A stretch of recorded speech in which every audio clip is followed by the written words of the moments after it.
Hello world, I'm Chris Pirillo, and you're watching another live edition of a Q&A with you and me. I answer questions every weekday. I stream them live onto YouTube into this channel.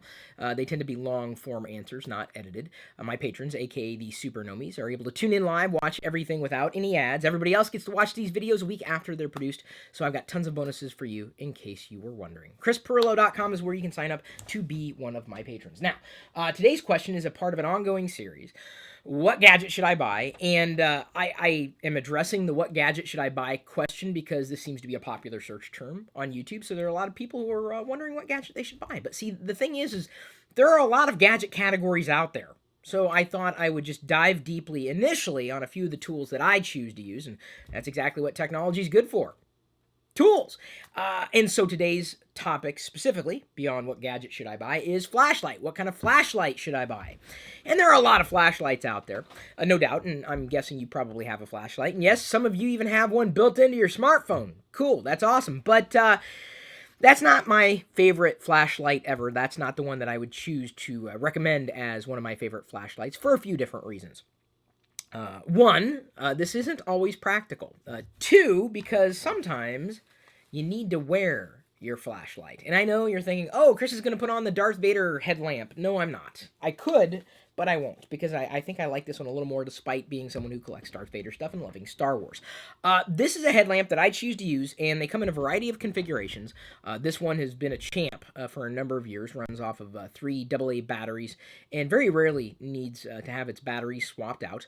I'll be sure to put a link for you in the video description if you were looking for a specific reference, one that I would choose to use if I were to buy a new one today. This is nice because it's on my head, so I can use my hands for pretty much anything. And sometimes it's not practical to have a flashlight I have behind me here, because you kind of have to hold on to it, or you can't really set it down and point in a certain direction. You need something on your head, and I needed to use this just the other day as a Pez dispenser of mine dropped behind the entertainment console in order to get it with a grippy grabby, that little claw thing that I talked about a few weeks ago. Another tool that I love to use, even though I hate using it, because usually when I use it, it means that I need to fix something. So in order to get back there, I needed to see. I couldn't just go and adjust the flashlight and then go back to the grabber and everything.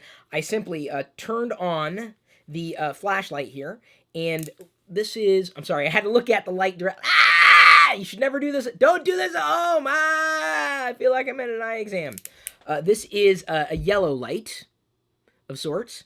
And you can't really tell because I've got the light in front of you white balanced. There's a down below, it's a bluer light. This is an LED, so it's very, this is definitely whiter than the yellow, white, and then down here, I love red. Well, I love the color red first.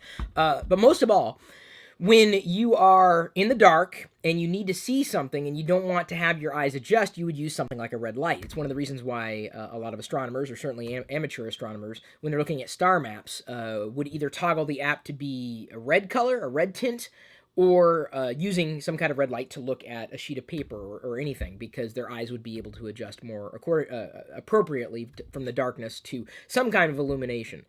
So I like this lamp for number one, hands-free.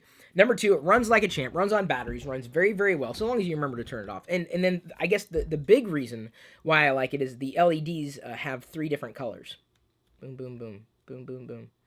So I want something white. A white light helps. The yellow light seems to go a little further. It's like a traditional kind of flashlight. The white LEDs, or I guess it looks blue in the white balance on the camera right now. But probably my favorite setting is the red light, if only because using it at night is very, very helpful. So you could use this for safety. You could walk around. You could, as if you're taking a walk at night, you would want to have something like this on your head because you want to illuminate yourself, so that anybody might know, oh, that's a person over there, or there's some object moving over there. You could use it to help repair things around your house, your home, your office, wherever you happen to be. And the nice thing is, especially for Italians who love talking with their hands, you can have this on your head and still be able to communicate clearly at the same time, because we talk with our hands a lot, and I like doing that. So I'm going to go ahead and turn it off, take it off. If I had anything negative to say about this, there's not much. I'm not a huge fan of the brand slapped all over the strap. Not to mention it kind of leaves potentially some weird hair and indentation on the forehead. No, in case you were wondering, this was not caused by the flashlight here. This will be explained as to how I got this little scrape here, as well as this scrape last night in the Pirillo vlog that we recorded yesterday. It's quite a story, so you can stay tuned for that. Don't ask here because I've already answered that question. That's really all I have to say about my choice for a flashlight and all the reasons why, and I could probably go on about more reasons why you'd want a flashlight like this. Because you could even, look at this. I mean, this shouldn't come as a surprise to anybody. Look, there's a red light, and you can even set it down like you can a traditional flashlight, or drop it on the ground. A traditional flashlight. It works in so many ways. Love it, love it, love it. I'm going to go ahead and wrap up, move on to the live TLDR broadcast. Hope you can join us there. But at this point, I'm going to leave you to your own devices.